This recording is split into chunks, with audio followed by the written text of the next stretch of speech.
Le monde du travail, comme celui de la santé ou du travail social, s'est interrogé à un phénomène qui est couramment appelé la résistance au changement.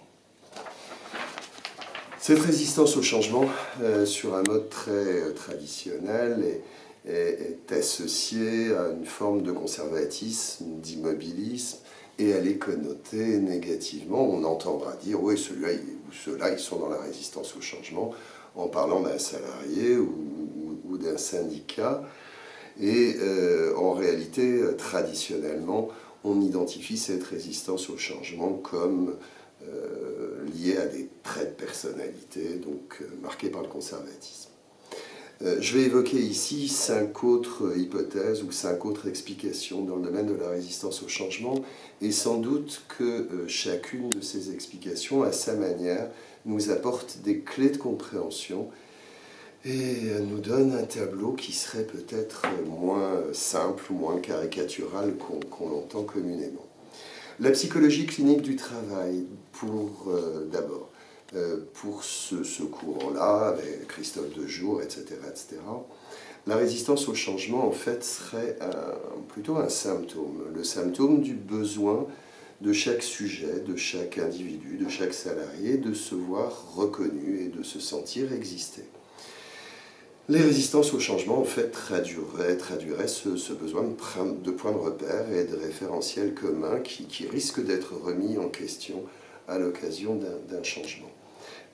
Autre explication, autre point de vue, c'est le point de vue psychanalytique qui, lui, voit dans la résistance au changement quelque chose qui serait du registre du mécanisme de défense. En fait, le sujet, l'individu, ressentirait une forte anxiété entre les impératifs qui sont ceux de la réalité et les besoins qui sont les siens, les besoins à satisfaire, la résistance au changement étant un mécanisme de défense visant à neutraliser l'angoisse. Troisième type d'explication, c'est les explications multifactorielles. Les habitudes sont évidemment des comportements relativement faciles, relativement économiques sur le plan de l'énergie, sur le plan psychique.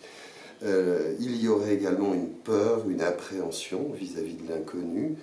Et puis également, et tout simplement, un principe de répétition du succès. Ce que je sais faire, eh bien, j'ai envie de continuer à le faire puisque ça fonctionne. Quatrième explication, précisément centrée sur la peur et sur les pertes. Si je résiste au changement, c'est précisément que j'ai peur de l'inconnu, mais qu'il y a un certain nombre de pertes qui vont se manifester. Changer d'emploi, par exemple, c'est perdre de l'ancienneté, c'est perdre une rémunération, bien sûr, des avantages matériels. Mais au-delà de ça, c'est peut-être perdre la reconnaissance de ses pairs, perdre l'expertise qui était la mienne dans mon travail, perdre un environnement social fait de relations et peut-être d'engagements divers. Autrement dit, ce qui était acquis et satisfaisant va être perdu en termes de perte de sécurité, de pouvoir, d'utilité, de compétences, de relations sociales, de territoire, etc. etc. C'est la peur et les pertes qui seraient au cœur de la résistance au changement. Dernier point de vue, celui de l'analyse stratégique. Pour l'analyse stratégique, eh bien, le changement serait synonyme de rupture et de remise en cause. Et chacun et chacune d'entre nous aurait tendance alors, face au changement, à être dans une position d'évaluation. Une évaluation des coûts, évaluation des pertes, et à l'inverse, évaluation des gains.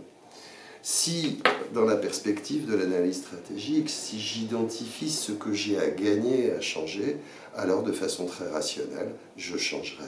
Si à l'inverse, je vois bien qu'il y a un coût supérieur au gain imaginé ou potentiel, alors la résistance au changement opérera. Si on adopte ce dernier point de vue, eh bien évidemment, dans une logique de changement, il faut minimiser les pertes, maximiser les gains et permettre à l'individu, au groupe, d'identifier ce qu'il a à gagner, à changer.